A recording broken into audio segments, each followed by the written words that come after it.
اب عزیزان گرامی آپ دیکھیں روزے کے سلسلے میں سنیں حضور سرور کائنات بیان کر رہے ہیں، روزے کی فضیلت بیان کر رہے ہیں. اس میں ایک واقعہ مختصر سا، آپ نے ارشاد فرمایا کہ اگر کوئی ایک کھجور اور ایک گلاس پانی سے افطار کرا دے، آپ سنو بھیا، ایک کھجور اور ایک گلاس پانی سے کسی کو افطار کرا دے تو اللہ اسے جنت میں گھر عطا کرے گا، اسے اللہ جنت میں گھر دے گا. اب ایک بیچارہ غریب انسان جو دل میں تڑپ تھی کہ ہم روزے داروں کو افطار کرائیں، اس نے کہا کل ہمارے گھر پہ آنا روزے افطار کے لیے.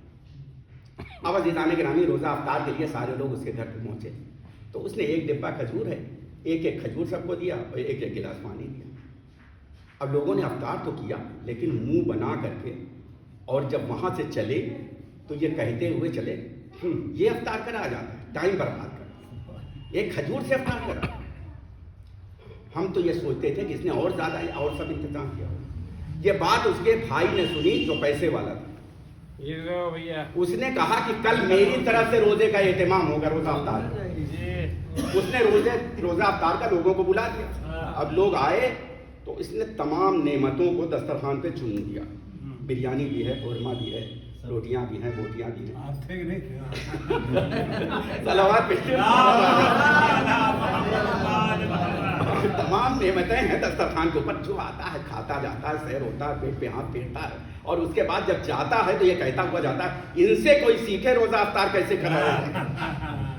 انہوں نے روزہ افطار کرایا، اس طرح سے ہونا چاہیے جس میں طرح طرح کی نعمتیں ہیں، بریانی بھی ہے اور قورمہ بھی ہے، روٹیاں بھی ہیں اور تمام چیزیں ہیں.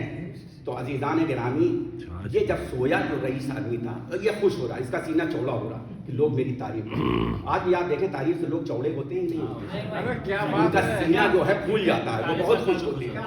تو عزیزان گرامی اسی طرح سے وہ بھی خوش ہو رہا ہے. کوئی بھی اگر انسان نیک عمل انجام دیتا ہے اور کوئی تعریف کر دیتا ہے بہت خوش ہوتا ہے. فطرت ہے. ذاکر بھی ہے اگر ممبر پہ جائے تو اس بات کی پرواہ نہ کرے کہ لوگوں کو خوش کرنے کے لیے ہم مسجد پڑھ رہے ہیں، بلکہ اس بات کو وہ سوچے کہ اہل بیت اطہار خوش ہوں. ہم وہی بیان کریں جس سے اہل بیت اطہار خوش ہوں اور لوگوں تک ہدایت کا ذریعہ بنے. صلوات بہت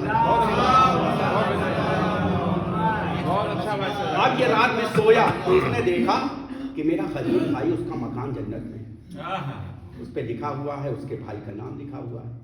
اور اس نے وہ بہت خوش ہوا کہ جب اس کا مکان ایسا ایک کھجور پہ تو ہمارا تو محل ہوگا جنت میں، لیکن اس کا مکان کہیں نظر نہیں آ رہا ہے. ایک مرتبہ فرشتے نے پوچھا اور میرا مکان میں نے تو اتنا کھلایا، تو کہا جس کے لیے تم نے کھلایا تھا اس سے تو تم نے حاصل کر لیا بھائی.